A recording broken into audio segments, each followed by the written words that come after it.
Ayan. So, oras natin, 6:52.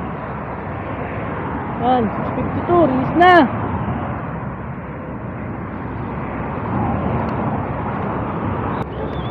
Ayan, labas. Ayan, 22 birds, 26 birds, nauna na yung 4. Sige, lipat. Ayan na sila, labo-labo na.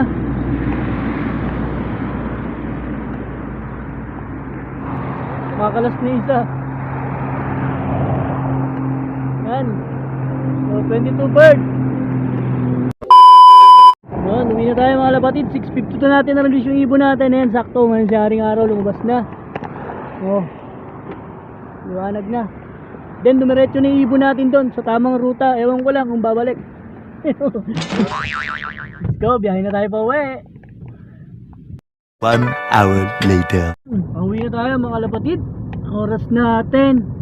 Oh, sakto, alas 8. Na-release natin yung ibon ng 6:52. Ayan. So, sa tambayan nila wala pa ako natatanong mga kalapati. Mukhang na maalam na yung mga ibon natin mga kapatid. Kitang-kita wala eh. Kahit sa likod eh. Maraming salamat. Shoutout. Shoutout sa lahat ng Morpa. Na yung the moment of truth, nakarating tayo sa bahay. Okay, tol. Salamat. Yung ano mo? Salamat. Yun, sikat na tayo mga kapatids. So, sikat na tayo sa taas. Update ko na kayo. So, dito na tayo mga kapatids. So, na-release natin yung ibon ng 6:52. So, total 26 birds yung ating pinakawalan mga kapatids. Yan, sa kasamaang palad. Wala tayong tumagos pa. Yan, wala pa. Wala tayong tumagos mga kapatid. So, ito yung mga old bird natin. So, wala pa. So, 26-0. Wala pa. So, abang-abang lang tayo.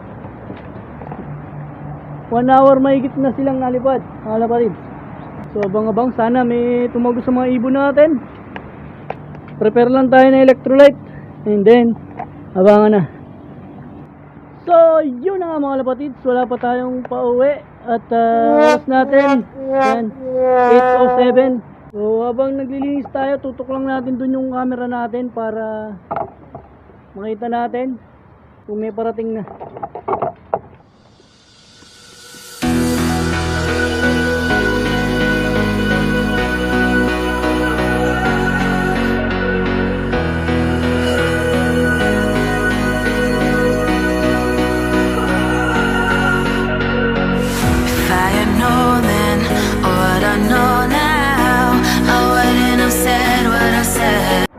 At yun na mga kapatid, tapos na tayo maglinis ng ating lop at wala pa rin tayong ibon. So iiwan na natin yung camera rito, wala pa tayong ibon. Oras natin, ayan, 8:17. Nakikita nyo ba mga kapatid? 8:17. Walang tayo na inumin sa baba. So nakakuha na tayo ng tubig, kaso wala pa tayong ibon. Wala pa tayong ibon kahit isa mga kapatid. So, nag-message si Toldang. Meron na siyang pauwi siyam. So, ang pagitan lang nung toss namin is parang 45 siya. 45, parang 50 siya. Tapos 56 yata. 6 minutes lang pala. 6 minutes mga kapatid. Siya meron na siyang siyam. Tayo wala pa kahit isa. 26 bird. Ubus. Ayan, oras natin. Ayan, mga kapatid. 8:23. 8:24.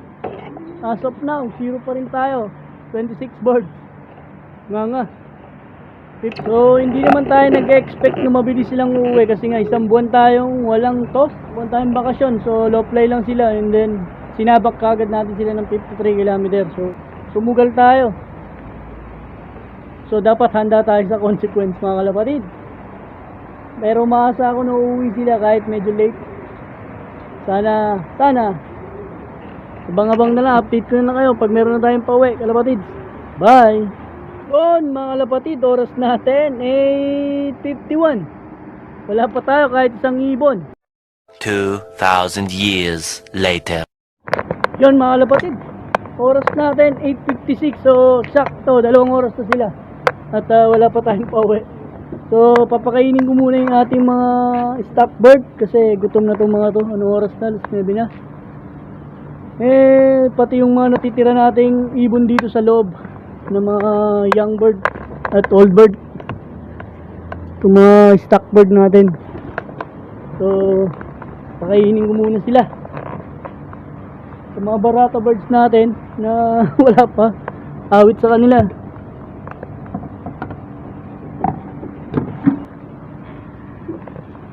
Hali na.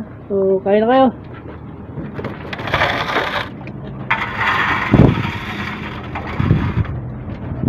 Okay, kain.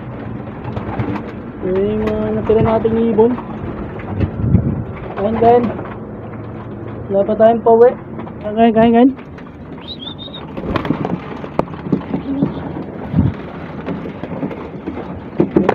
Ayan natin ating mga breeder. Kain na kayo. And update natin mga kalapatid.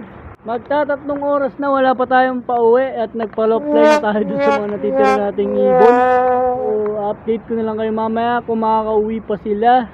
Sa ngayon 3 hours na, sigurado tutukod na sila dahil sobrang init na.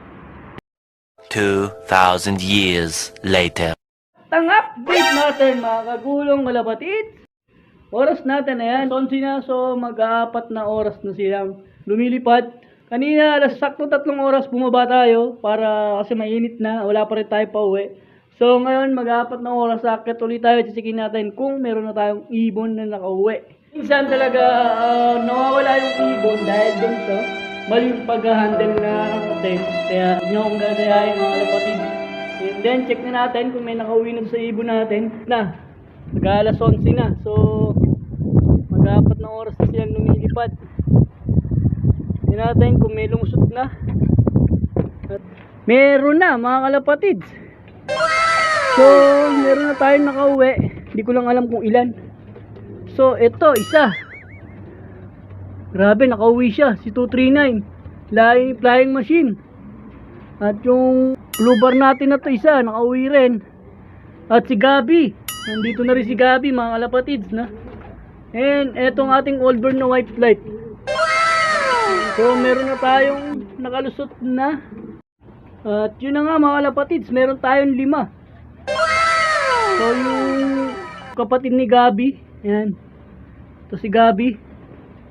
And then itong ating blue bar dito, itong, ayan, ito isang lahi ni flying machine galing kay Tol dyan.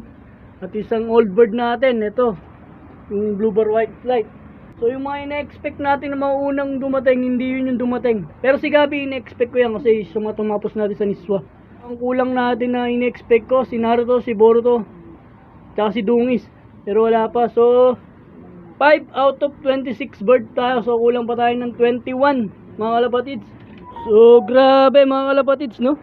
Kung ano pa yung mga walang tos, yung mga walang tos natin na ibon, kahit sa Roselle, kahit 0 toss talaga sila mga kalapatids. Yung 2 blue bar na to, nakauwi sila.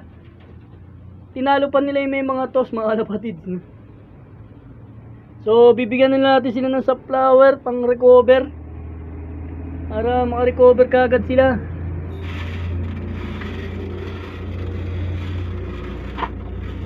Kain. Kain.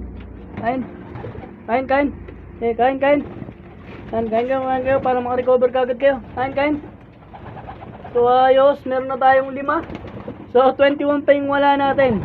So nabigla lang yung mga ibon natin, pero siguradong uuwi yung mga yon kasi nga nag-uwian naman.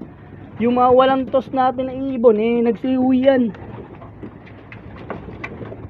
Grabe. So swerte pa rin tayo, may nakauwi pa. Abang-abang pa tayo doon sa mga naiiwan. So bababa ulit tayo. Baka pag akyat uli natin ay madagdagan sila. Let's go. So andito na ulit tayo mga kalapatid para i-check yung mga ibon natin kung nadagdagan. After oras na mag-alas 2 na. Ang oras natin is Yan, 147. So kanina tayo may 5 nakauwi. And ngayon, checkin natin. So nadagdagan naman sila mga kalapatid. Sila marami pang kulang mga kalapatid. No? Then, bali ang pauwi natin. Isa, itong lubar, 2. Paborito, 3. 4. Yun isang reason natin si Boruto. 5, 6, 7, 8. 8